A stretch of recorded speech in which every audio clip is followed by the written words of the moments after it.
Humbja e Shqipërisë në mes të Varshavës me shifrat 1-2 bëri që kombëtarja të eliminohet nga ëndra amerikane. Diskutimi për këtë temë ishte i nxehtë edhe në panelin e emisionit Skaner, mes moderatorit Gert Çarçani dhe gazetarit Artan Hoxha.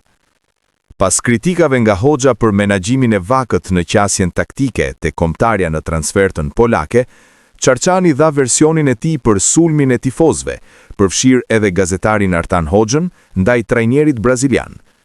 Sulmi i tifozëve dhe opinionit të gjerë mbi trajnerin Silvinho për eliminimin e Shqipërisë kundër Polonisë është i neveritshëm. Ti, Artan Hoxha, kur fituam në Serbi, ule kokën, çfarë bëre? Ke një orë që flet dhe thua nuk më lë ky, nuk e kuptoj. Ku e di ti që nuk do shkojmë në botror pas 4 vitesh? Ku e di ti?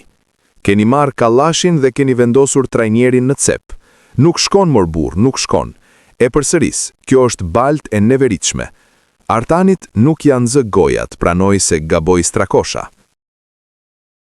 Humbja e Shqipërisë përballë Polonisë ka dëshpëruar tifozët shqiptar kudo, por ka lënë shumë të pakënaqur edhe në Brazil. Zhgënjimi në Varshavë është pasqyruar gjerësisht edhe në mediat e këtij vendi, pasi nga ai varej fati i trajnerit Silvinho dhe i një rekordi të rrallë të trajnerëve brazilian.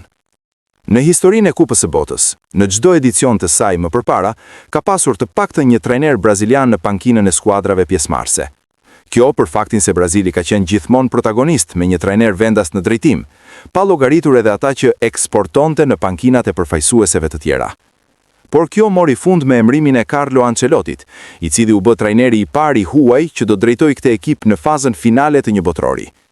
Ndërkohë, trajnerët brazilian që drejtonin përfaqësueset e tjera në përbot, nisën të eliminoheshin me radhë gjatë kualifikuesve, dhe i vetmi në garë ishte pikërisht Silvinho me Shqipërinë. Deri të ente në darkë, pasi edhe rrugtimi i tij mori fund përballë Polonisë. Ndeshja dhe rezultati i saj është pasqyruar gjerësisht në mediat sportive kryesore braziliane, të cilat kanë theksuar se për herë të parë në histori, me përjashtim të ndonjë çudie të madhe dhe emrimi në momentet e fundit, nuk do të ketë asnjë trajner brazilian të pranishëm në Kupën e Botës, duke i dhënë fund rekordit unik që mbante.